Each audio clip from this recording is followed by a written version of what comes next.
vocês estão? Vocês estão bem? Espero que sim, tá? Hoje a gente vai estar vendo um pouquinho sobre as pteridófitas, beleza? Aula passada a gente viu sobre as briófitas e hoje a gente vai estar dando um passo à frente, certo? Vai estar vendo aí também a diferença entre elas, tá? As pteridófitas e as briófitas, certo? A gente vai estar vendo aí de conteúdo hoje elas em geral, né? As pteridófitas, que são as estrelas da aula, beleza? Alguns exemplos delas, tá? E a reprodução delas, mas também faltou aqui que eu acabei esquecendo, peço até desculpas, mas ficou faltando aqui o ciclo de vida delas, beleza? Mas a gente está vendo aí, acredito que seja o mais importante da aula, certo? Beleza. Vamos lá. Bom, aí tá a linha cronológica, certo? Que eu passei para vocês na outra aula. Cada vez que a gente for evoluindo aí de espécie, tá? De planta, tal, de reino, e enfim, do reino plantar aí, falei besteira agora, mas enfim, o reino plantar inclui todas essas plantas aí, mas quando a gente for passando de espécie e tal, eu vou estar mostrando essa linha cronológica que é para a gente entender o que uma tem e o que a outra não tem, certo? Também no fim da aula eu vou estar mostrando para vocês o que uma planta tem e o que a anterior não tem. Por exemplo, hoje eu vou estar passando para vocês aí o que as pteridófitas têm e que as briófitas não tinham, certo? Aqui já dá um spoilerzinho, né? Que as pteridófitas aí, a passagem das briófitas para as pteridófitas, né? Que foi uma evolução, certo? Aconteceu aí que surgiu o esporófito dominante, os vasos condutores, as folhas e caules, beleza? Então tá, vamos lá.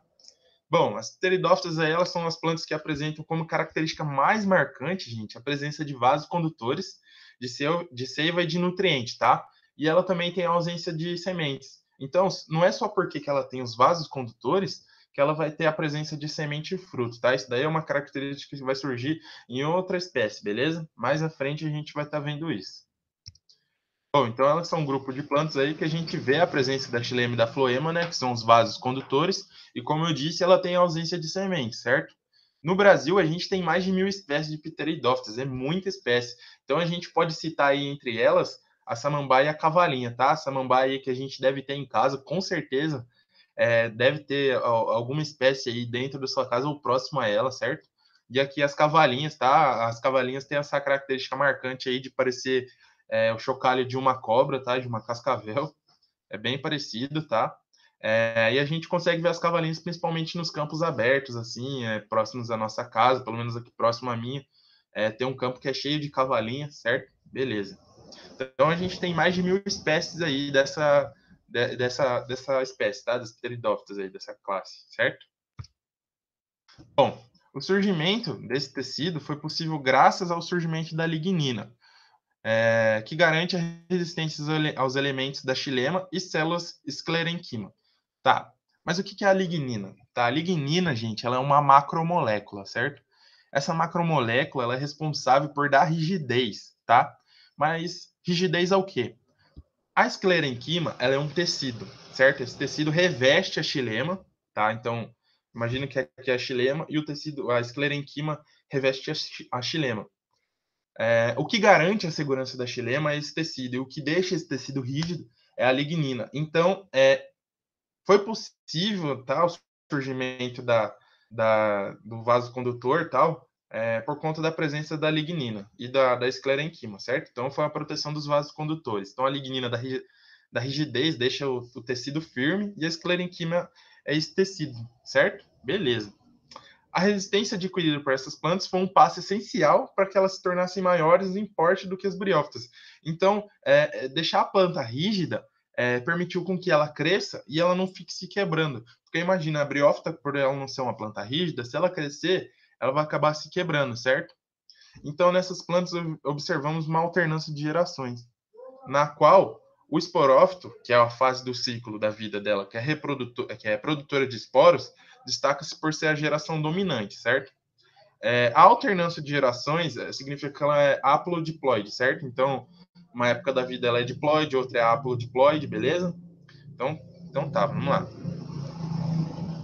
O esporófito nesses grupos é maior e também mais complexo que o gametófito. Essa característica também diferenciam das briófitas, tá?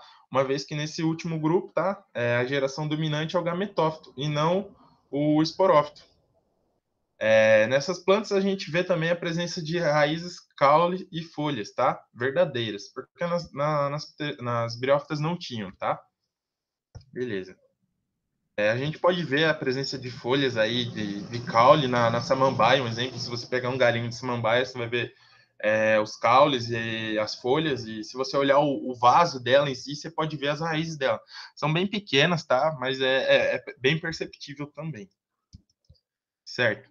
As raízes, elas ficam na fixação da planta ao solo e também retira nutriente e água do solo. Então tá lá a raiz que fica embaixo, né? A gente já conhece, e a raiz ela é responsável por estar alimentando a planta, puxando os nutrientes e a água do solo. Por isso que a gente rega o solo.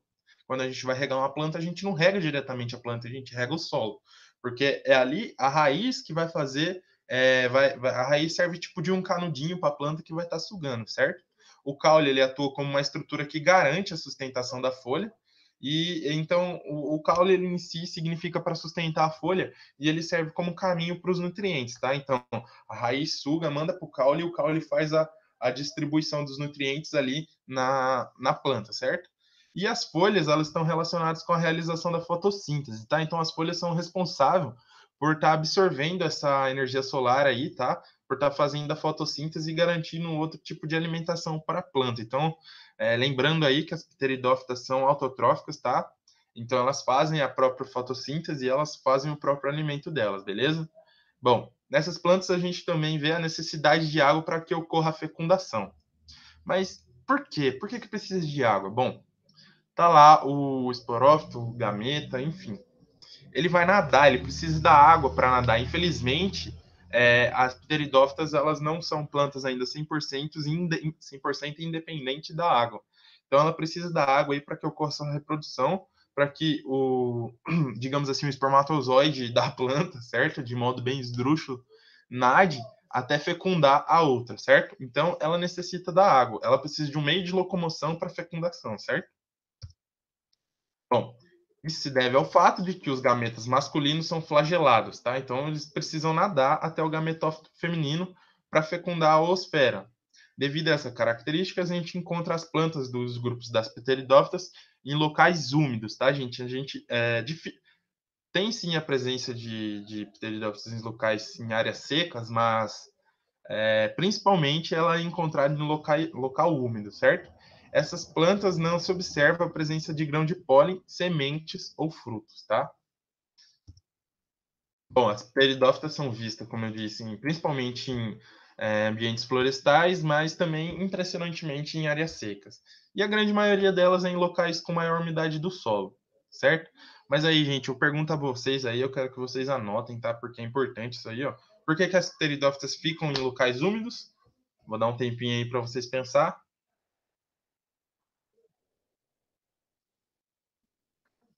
Pensou? Ô, louco. Anota aí, mano. Não custa nada.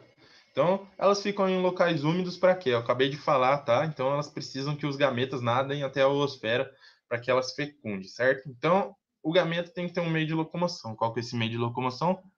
Tá? É a água. Então, ela tem que ficar em local úmido, beleza? Certo. Ciclo de vida das pteridófitas aí, ó. Existem diferentes tipos de pteridófitas. Portanto, tem vários ciclos de vida. Lembra que eu disse para vocês que tem mais de 1.000 espécies e tal? Então, tem diferentes ciclos de vida nesse grupo de plantas. A maioria das pteridófitas, elas caracterizam por ser homosporada, tá? Ou seja, elas possuem apenas um tipo de esporângio. Aí a gente está vendo o esporângio, beleza? Lembra muito não, é a parte lá das cavalinhas, tá? Certo? Beleza, então, por ela ser homosporada, ela tem apenas um tipo de esporângio, certo? O esporângio é o que produz os poros, beleza? Da planta.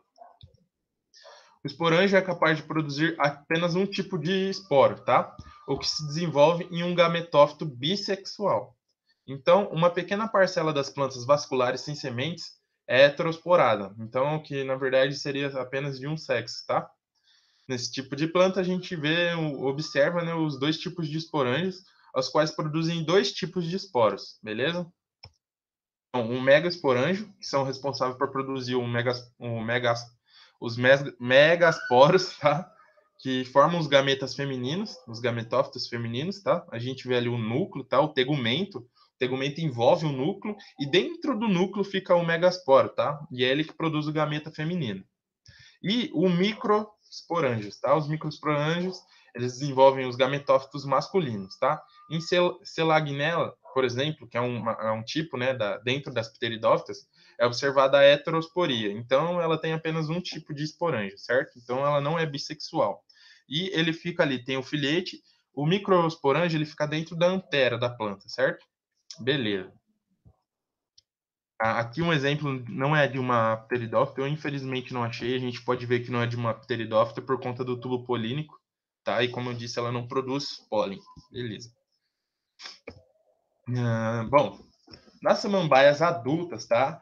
As folhas que a gente vê em cima da samambaia, elas possuem os soros, que são esse conjunto de esporângios aí, ó, que a gente está vendo, essas bolinhas, tá?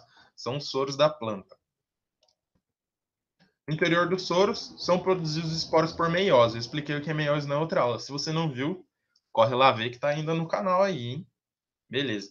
Quando o soro libera os esporos da samambaia, eles caem no ambiente. Então ele germina, tá? Quando em condições adequadas, dando origem a um gametófito. Então ela vai necessitar aí da água para que esse gametófito nasce, certo? Fechou.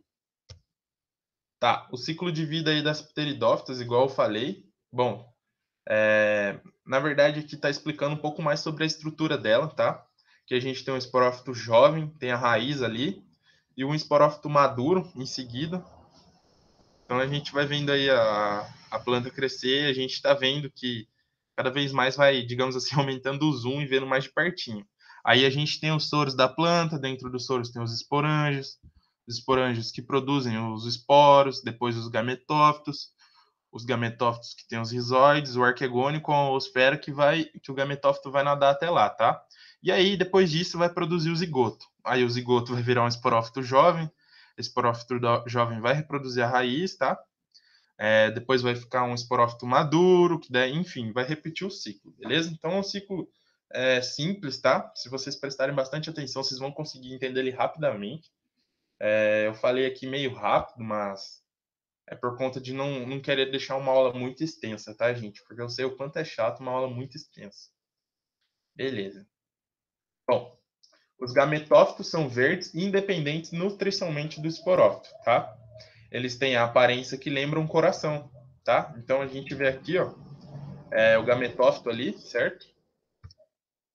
Eles têm a aparência que lembra um coração e possuem pequenos filamentos, denominados de rizóides, que se direcionam ao solo, tá? Ao substrato.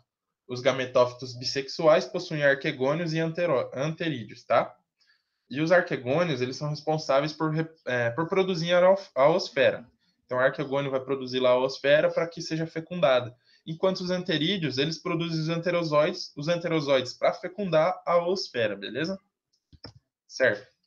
Normalmente, o arquegônio e o anterídeo do gametófito, das samambaias, amadurecem em épocas distintas. Então, eles amadurecem em épocas diferentes, tá? E, portanto, normalmente, a fecundação ela envolve gametas produzidos em gametófitos diferentes. Então, cada gametófito vai produzir o seu gameta em tempo diferente, certo? O enterozoide vai nadar até a oosfera e vai fecundar ela, igual eu já disse. Por isso que ela vai precisar de água, certo?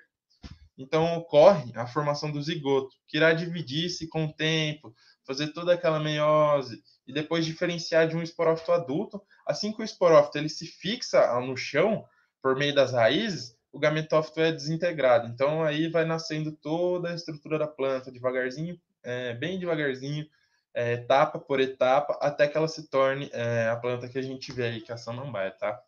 Então, esse ciclo de vida aí é bem bonito, gente. Ó, confesso para vocês que as plantas elas são muito fascinantes, sabe? Eu costumo dizer isso, porque a gente vê que como tudo é perfeito, né? Todo o sistema delas, beleza? Então, aí está a classificação delas. As pteridófitas são atualmente classificadas em dois filos, Licopodiophyta, tá? Nesse grupo a gente encontra o Licopodium, a Selagnella e as Isoetes, tá? E a Monilophyta, tá? Nesse grupo a gente tem as samambaias e as Eccetum, tá? Beleza. Aí tá a Licopodiophyta, um tipo de pteridófita aí, igual eu falei. E a Monilophyta, certo? Aí estão a samambaia. Beleza. Agora a gente vai ver aqui esse carro de som que está passando na minha rua aqui. Enfim, aqui as briófitas, elas têm diferente das pteridófitas. A gente vai ver isso. Só vou esperar esse carro de som passar. Vou até multar aqui para não atrapalhar vocês, beleza? Só um segundo.